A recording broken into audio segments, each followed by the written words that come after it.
So this next topic here, I'm excited to talk about this one. Hiro Kanu, a defensive lineman who left Ohio State, was a big recruit a couple years ago, and he's attracting major interest. His body type, I mean, you can kind of see it there in the picture, but this is a guy who is originally from Germany, did not pick up football until about 2019. He outgrew soccer. He outgrew the pitch, so he had to transition to football. There was another kid in his neighborhood who played football, and he got him to introduce him to the coach, and he eventually moved over to the States. But since announcing he'd be entering the portal, he's now visited Florida, Texas, and is in Athens today, reportedly. So normally when these transfers, when guys enter the portal, it goes one way or another. You see them get a ton of interest and they're going to have multiple landing spots, or, it's not really, the interest isn't where they necessarily thought it would be, right? They're not playing and they're thinking, man, I'm going to go somewhere for a better opportunity. It's obvious with Hiro Kanu, with the programs on him, that he is a wanted man and someone who was, sparingly playing at Ohio State. But as Kane's Cat C305 says here, you got to look at that body type.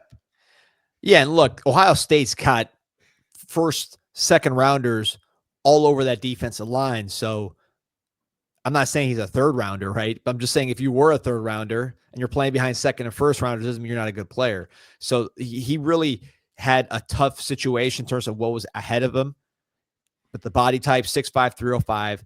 He's an experienced player coming from Geltendorf, Germany, which is south of Germany, Bavaria, going to Orange County, California, top 20 defensive lineman in the class of 22. So he does have experience entering his fourth year here, but he comes from a soccer background. So even though he's a fourth-year player, his fourth year doesn't look the same as maybe an American player's fourth year. He's still developing.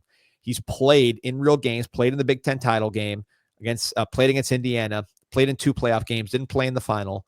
But there's a reason why when you enter the portal, you look at the visit list. Texas, Florida.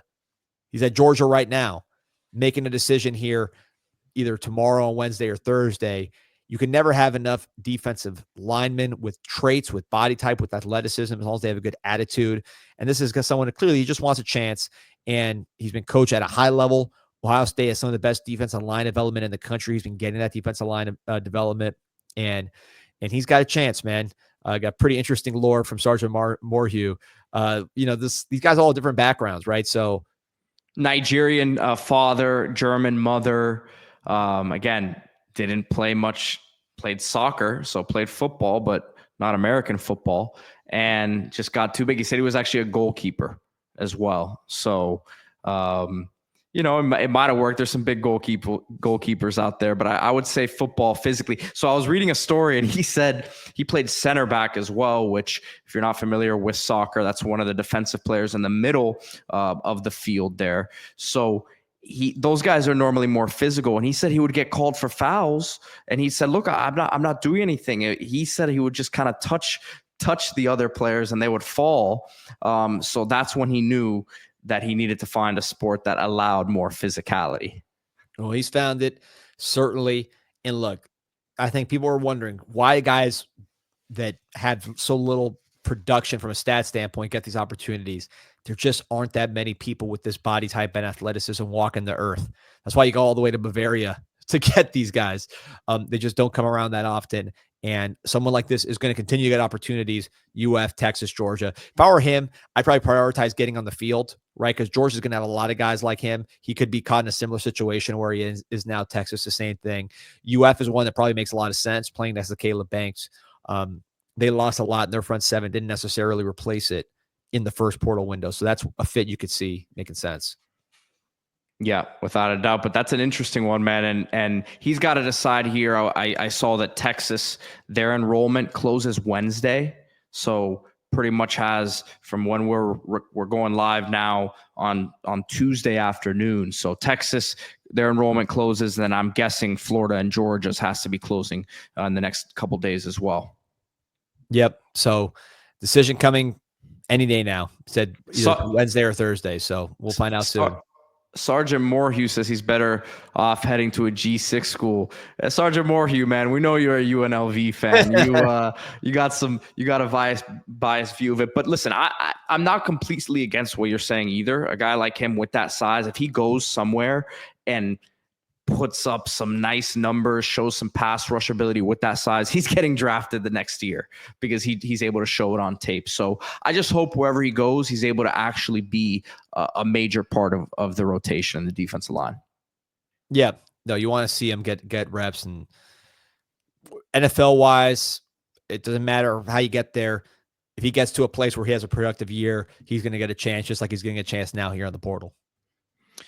So Group Chat Football Live, this is our daily show. We appreciate everyone who's been on here with us today, almost 20 live. A lot of the transfer stuff, as we're still talking about it here, but slowing down, as we just referenced with Hiro Kanu, the enrollment period closing. But the coaching carousel still going strong. We were talking at the Penn State situation yesterday where they hired Jim Knowles. Ohio State yet to officially hire a coach. Miami, we were talking about it on our Canes Insight show just before this. Miami, it looks like they've hired one of their defensive backs coaches from Houston, Zach Etheridge. So there's still going to be some coaching movement here, and we'll have you guys covered on Group Chat Football Live every day. We're going to hit that like button and subscribe to the channel. Sergeant Morhew has a great question here. He says, are you guys going to cover the combine and the draft? Absolutely, 100%. So if you guys are just joining the show or are just now seeing D-Money and myself, Peter Ariz, our work, D-Money's followed the draft very closely for years, since he was young and pretty much studied it.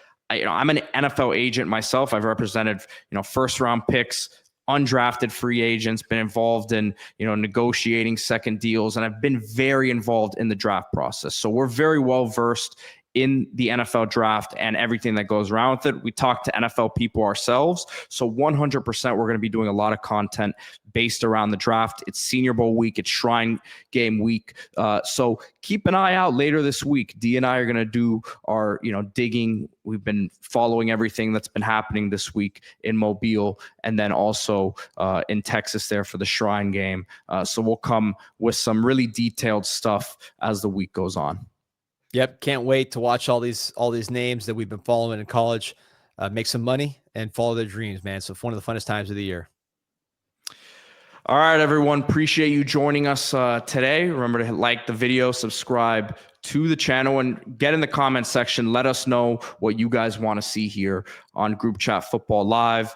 Remember to get in these live shows, ask questions. We love going back and forth with you guys and just interacting, man. Thank you all for being on with us today. See you tomorrow.